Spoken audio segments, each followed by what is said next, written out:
audience. I am Kelly Guy, the Build Community Outreach Specialist.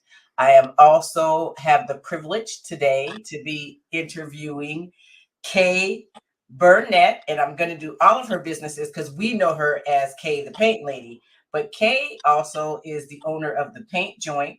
She does art therapy paint parties, regular paint parties, and she's also an artist. If you'd like to see her latest installation, you can go to Kent, 104th Southeast and 256 Southeast, and see the latest traffic control art that she's done. And before I also forget, she's also a t-shirt designer. Kay, did I miss anything? I think you pretty much got it.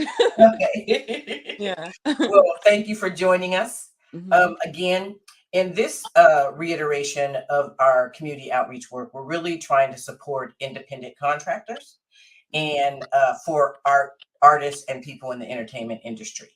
And so that's why we have chosen you, because we've known you have a great career in Washington State, not just in Seattle, but Pierce, King County, Snohomish County. Mhm. Kay is throughout the state. So please, when we finish this up, we'll make sure she gives you information about her website and her Facebook page, and you all can check it out. So with that, I'm going to hop into our first question. Okay. And it's really, what has it been as an artist to kind of develop your contracts, and what to look out for as an artist, whether it's a painter, t-shirt artist, giving independent paint parties, but what would you be looking out for as an artist?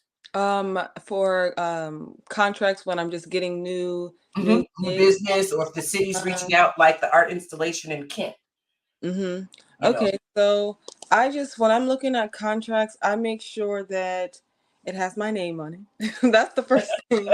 My name, my business on it. What do you expect from me and what is expected out of you? Like all of the roles and responsibilities that goes into the contract. So then when you look back at it, there's no errors. Mhm. There's no room for, well, oh, I thought you said this, or it's very concrete. Then I also look for pay schedule. So Mhm. when am I going to be compensated for this work, and how I'm going to be compensated for this work? Um, how often, frequent, in that, and then how am I going to get paid? Is it going to be a check or do I Mhm. pay by invoice? It's like any question that you can think of while you're doing the work needs to be in that contract. And then signatures to Yep. make it a legal binding Yep. contract. Yes. So and then also how long the contract is, Hmm. how long do I have to do the work, and then how long is it going to take for you to pay me? I like that. I Yeah. like that. Mhm. So Yeah. one thing, when I was interviewing another artist, and they mentioned that they didn't realize, like, they're a muralist. Mhm. Did one in Tacoma, and they Mhm. didn't realize when the mural got taken down after, the expiration, that the city she had the opportunity to buy it back, but it wasn't in her contract, or the city could was give it back, and so they sold it and made money off of her, Oh, I because see. she didn't realize that she could write Mhm. that in there. Mhm. So I'm glad that you mentioned writing all of the deliverables and what you were going to give them, or what you're responsible for, and then what they're responsible for. Mhm. Like anything you can think of, and it just goes back to um not goes back to, but it's like experience. So now that she had that experience, she Mhm. knows next time, okay, let's put this in this contract just in case it comes up. Yep, yep, yep. I love that. I love that. Mhm. So our second piece of advice, and it might be building on what you've already said. What would you give an artist that's starting out, or wish someone had told you? So, like, I've kind of done, I've talked to you before, like maybe pricing and having that discussion. I'm not Mhm. good at it. I needed to talk to someone else. So, Mhm. any other piece of advice? Well, as far as pricing goes, that is such a gray area because what I charged 10 years ago is not the same as what I'm charging now. Some people will do things for free to get their name in the out there for exposure. I say my biggest advice when it comes to pricing is do what you feel you're worth. So if you feel like you want to paint something and you want to charge $500 for it, and then someone's like, "Oh, well, that's too much." Someone's gonna pay whatever it is, whatever Mm-hmm. it is. So the pricing is it's really tough. But starting out, I would give advice to that artist to just keep going, Mm-hmm. keep painting. The money will come, and I know that's such a broad thing to say, but I've been painting for over 15 years, and the money is just now coming in. Well, I'm glad you didn't give it up because I love Yes, your art. So yes. yeah, yeah. Mhm. So sometimes it can get defeating. Yes, Yeah. and then it's also not just about money either. It's about do you love to paint? Hmm. So just do what you're passionate about. Right, right. I Mhm. love that. I love that. So also, what is one common myth about either, being an independent contractor and an artist Mhm. that the misperception out there about artists and folks Oh, representing that world? oh, that's just a hobby. You can't make a living off of that. I'm not going to take you seriously. That it's like, well, I've been supporting myself. I've been a full-time artist without like the typical 9 to 5 Hmm. for about 6 years now. Oh, So it's like wonderful. you can't tell me that because, and I'm not saying it's easy because I didn't have my times, Yeah, yeah, yeah. but No. the myth is that it's not a real job. And although I love what I do, I absolutely do love what I do, but there is the job aspect of it. I was in corporate before. HR manager. I was an apartment manager. I've been in all types of management Right. positions before, and I feel like that laid the foundation for me to have the customer service that Yeah, comes along with having a business. yeah. And time So management. I mean, you've got to set yes, aside time to shop for your yes. materials, Mm-hmm. research, what you're going to do, the whole Inventory. process.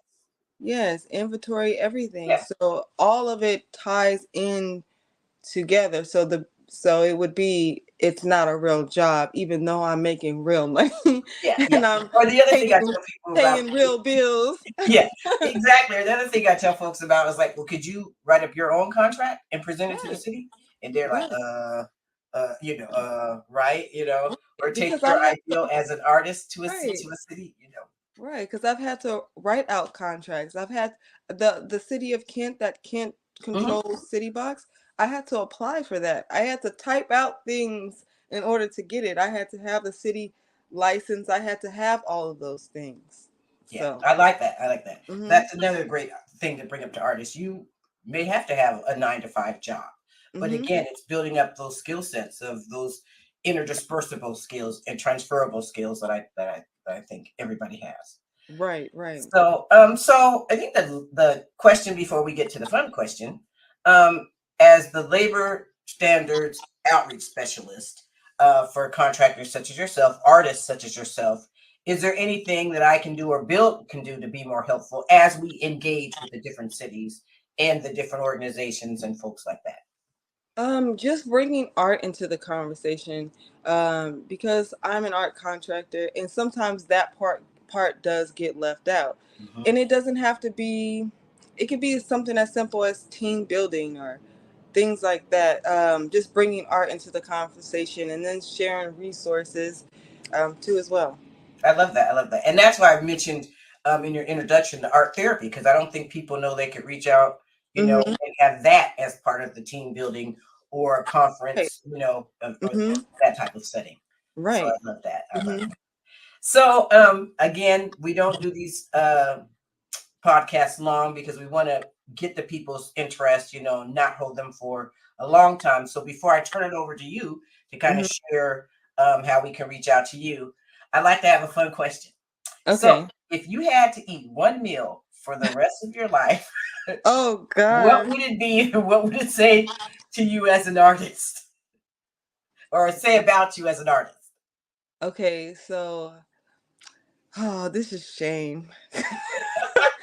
I like chicken and shrimp pasta. Okay. So, and it's crazy because I'm definitely about to go eat. Like, I can eat that every day. It's just like a comfort meal. And I guess how it relates to me as an artist, I've been comfortable for so long in my art that I haven't been getting out of my shell or my box until recently.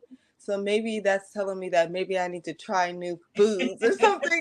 I don't know. That question just hit differently, Yeah, huh? that kind of hit me. Oh, that's funny. That's funny. Yeah. Well, usually the one people always ask is if you had to have dinner with somebody that's deceased or passed, who would it be? And I was like, no, let's try something fun and different. No, So, like, no. okay, well, I want to turn it over to you to let you share about one, how we can reach out to you, your social media handles, and if you have any upcoming things in November or December that you want Okay. us to know about. Okay. Well, so again, my name is Kay. My business is Kay's Paint Joint. I do paint and sip classes. So every last Thursday of the month, I'm doing one at Buddy's Chicken and Waffles, located in Tacoma, on every last Thursday. So that'll be in, if it doesn't fall on like a Thanksgiving or Right, right. Yes. like, yeah. And then also on November 30th, we're doing an art show at Intentions Juice Bar in Okay. Tacoma. Intentions Juice and Smoothie Bar. So we're doing an art show from 10 to 4. So it'll be just a few local artists, and That we're sounds gonna come cool. with our art, and we're going to display and share, and then things will be available for purchase too as well. Okay. But yeah, I'm Instagram, Facebook, Kay's Paint Joint, um, website, kayspaintjoint.com. Yeah. All right. Well, I want to say thank you for sharing your time with us this evening. Build is back with another year of our Build Labor Standards Initiative. Join us this year as we focus on the Black community members who are in the arts and entertainment category as we dive into the major ordinances within the city of Seattle. Join us at upcoming events and visit our website to learn more. Visit www.build206.com/labor standards to learn more today.